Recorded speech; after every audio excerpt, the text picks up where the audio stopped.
नमस्कार। देश को 6 बार पीएम और 50 साल शासन करना और भारत की सबसे पुरानी पार्टी का गौरव प्रदान है। आज हम उसी का इतिहास के बारे में समझते हैं। History of Congress. कांग्रेस का शुरुआत कैसा हुआ और कांग्रेस इतनी बड़ी पार्टी कैसे। 1885 में एक बैठक बॉम्बे में हुई जिसका नाम दिया गया कांग्रेस। ये पार्टी का मुख्य उद्देश्य था गरीबों में उत्साह लाना और देश के प्रतीक संवैधानिक रूप से उजागरित करना और देश को क्रांति के लिए उतारना। इस कांग्रेस का मुख्य उद्देश्य का इतिहास किताब में जो आज़ादी से पहले, आज हम आज़ादी के बाद वाली कांग्रेस के इतिहास को समझेंगे। दिन पे दिन कांग्रेस इतना मजबूत कैसे बना। देखिए 1991 से 1964 तक की नेहरू युग बोला जाता है, क्योंकि नेहरू उस समय भारत की सबसे बड़ी मसीहा के रूप में उभर के आए थे। जिस तरीक़ा से आज मोदी है उसी तरीक़ा से उस समय का नेहरू थे। सेंटर इलेक्शन हो या स्टेट इलेक्शन हो, नेहरू अकेला ही दोनों इलेक्शन को जीत सकते थे। जब 1962 में कि चीन और भारत का युद्ध हुआ तो इससे बहुत बड़े कांग्रेस का स्थिति खराब होने लगा। नेहरू ने निर्णय लिया कि कांग्रेस का अध्यक्षता किसी और को सौंपा जाए। उस समय मद्रास के सीएम थे के कमलराज, उनको कांग्रेस का अध्यक्ष बना दिया गया और के कमल कर कांग्रेस को आगे नौवा पार कर रहे थे।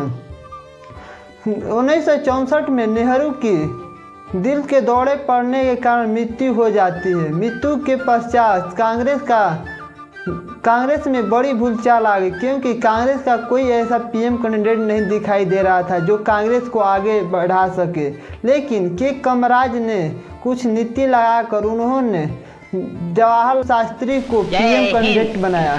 लाल बहादुर शास्त्री मध्यवर्गीय घर के थे और वो ईमानदार बहुत थे, जिसके कारण भारत के लोग में उनको पीएम के रूप में देखने का उत्साह जगा। उसी समय 1965 का युद्ध जो भारत और पाकिस्तान से हो रही थी, उन्होंने इस युद्ध में जय जवान जय किसान का नारा दिया और इस नारे से पूरे भारत में जो लाल बहादुर शास्त्री का एक अच्छे पीएम का रूप में उभर आए। लेकिन लाल बहादुर शास्त्री ज़्यादा दिन तक सत्ता में नहीं बन पाए और उनकी अचानक से मृत्यु हो जाती है। मृत्यु के पश्चात के कमराज के पास कोई सुझाव नहीं था कि भारत को कैसे एक अच्छे पीएम के रूप में दिया जाए। उस समय उनके पास अन्य प्रसिद्ध पार्टी का निर्माण हो रहा था। के कमराज इंदिरा गांधी को चूज करते हैं और भारत का पीएम इंदिरा गांधी को बनाते हैं। इंदिरा गांधी से बड़े पार्टी में सीनियर नेता थे, लेकिन उन्होंने असंतुष्ट हो गए, क्योंकि कम समय में पीएम कैंडिडेट से चुने के कारण कई और नई पार्टी बन चुकी थी। इंदिरा गांधी उस समय भारत की सबसे पहली महिला पीएम बनने का श्रेय भी उनको जाता है और इंदिरा गांधी स्वयं से ही निर्णय लेने लगती है, जिसके कारण 1969 में इंदिरा गांधी को पार्टी से हटा दी जाती है। इंदिरा गांधी ने स्वयं का एक पार्टी बना लेती, जिसे कांग्रेस आर नाम दिया जाता है और ओरिजिनल कांग्रेस को कांग्रेस ओ से पहचाना जाता है। लेकिन ये कांग्रेस दोनों आपस में मिल जाती है, क्योंकि उस समय जो भी कांग्रेस का एमपी थे उनमें चुनाव होता है। 700 लोग में थे, जिसमें 486 लोग इंदिरा गांधी को सपोर्ट करते हैं।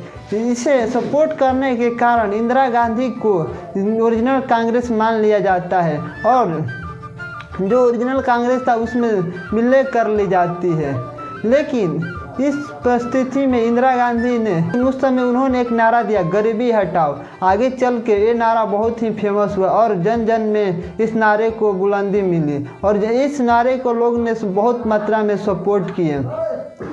लेकिन इंदिरा गांधी का इतना अच्छा प्रदर्शन होने के बावजूद भी उन्होंने 1975 में, जिसे भारत के काला दिन से सूचित किया जाता है, उन्होंने उस समय के राष्ट्रपति अफरुद्दीन अली अहमद को एक लेटर भेजती है और उसमें कुछ ऐसी बातें लिखी होती है जिसे अफरुद्दीन अहमद ने अनुच्छेद तत्कालीन घोषित कर देते हैं। इस दिन को भारत को ये ब्लैक दिन के नाम से जाना जाता है, क्योंकि भारत में आपातकालीन समय भारत की बड़े बड़े नेताओं की जेल हो गई है। कोई भी प्रदर्शन नहीं हो रहा था, जो बाहर दिखाई देता उसको जेल में बंद कर दी जाती है। इसका बहुत ही बुरा असर पड़ा कांग्रेस पर। और ऐसा 1975 का ऐसे किस्सा आप बहुत सुने होंगे।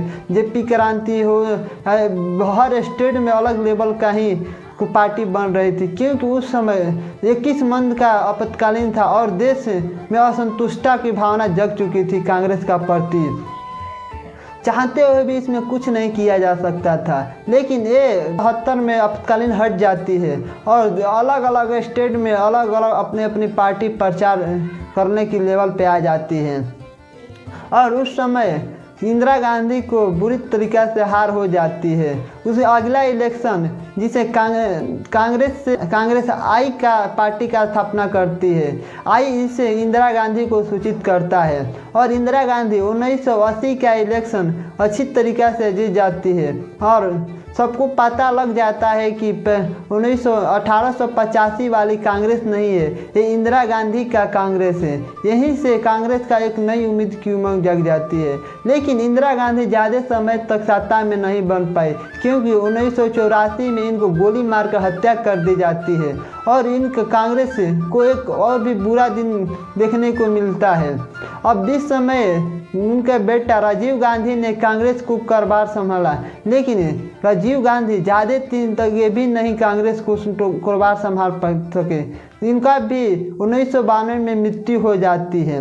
इनकी मृत्यु के पश्चात इनकी पत्नी सोनिया गांधी और इनके बेटा राहुल गांधी कांग्रेस को अध्यक्षता संभालते हैं। लेकिन ये दोनों 99 का जनरल इलेक्शन बीजेपी जीत जाती है और 2004 तक के सेंट्रल में बनकर शासन करती है। अब लगता था कि कांग्रेस का नामो निशान मिट जाएगा, लेकिन सोनिया गांधी और बड़े बड़े नेताओं ने मिलकर कई ऐसी रणनीति बनाई और 2004 का इलेक्शन भी कांग्रेस जीत जाती है।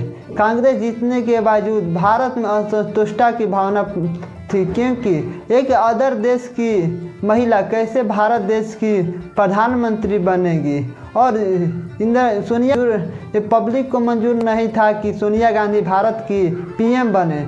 सोनिया गांधी को मजबूरन अपनी न पड़ा और उन्होंने कैंडिडेट चुना डॉक्टर मनमोहन सिंह, जो बहुत ही शांति के प्रतीक माने जाते थे और इनका अलग ही लेवल का देश में इमेज था, क्योंकि ये देश के लिए एक लीडर थे। इन्होंने कई देश के बड़े बदलाव किए और कांग्रेस को एक दिशा नए प्रदान किए और इन्होंने 2004 से 2014 तक सेंटर में बन के शासन चलाए।